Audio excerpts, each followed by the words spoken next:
In 2018, we reported on Triple H's pec surgery. This week, WWE offered extended coverage and an inside look at that procedure. Let's take a look at some images from Triple H's operation in Birmingham, Alabama. I'll put a link to the full surgery below.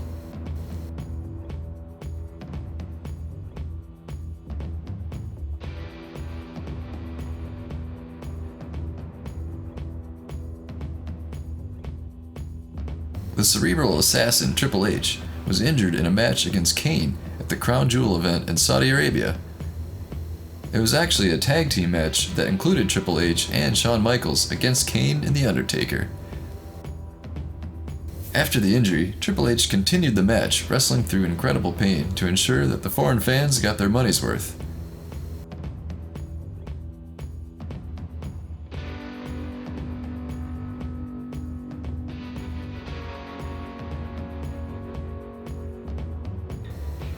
Click like for Triple H and his significant pain threshold and dedication to the sport.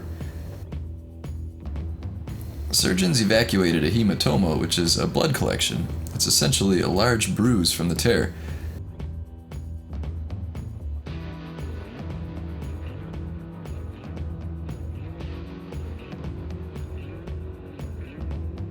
Then they repaired the torn muscle. Kudos to Dr. Andrews and the team in Birmingham for helping Triple H get back into ring form within months. His dedication to fitness is phenomenal. Speaking of fitness, here's a word about Thinnergy, which is used to increase your energy and help you get into shape.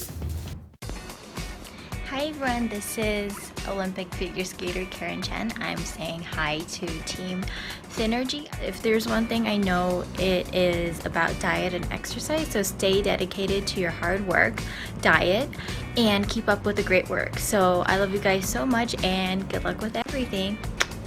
Looking for a great way to cut weight and look great? Well, it's time to check out Thinnergy. This elite fat-burning formula turns your body into a calorie-burning furnace, helping you target unwanted belly fat, love handles, and cellulite. Act now and start burning fat immediately. Coupled with diet and exercise, Thinnergy is the fastest, best way to meet your weight loss goals. Let's take a look at some images from Triple H's. Let's take a look at some images from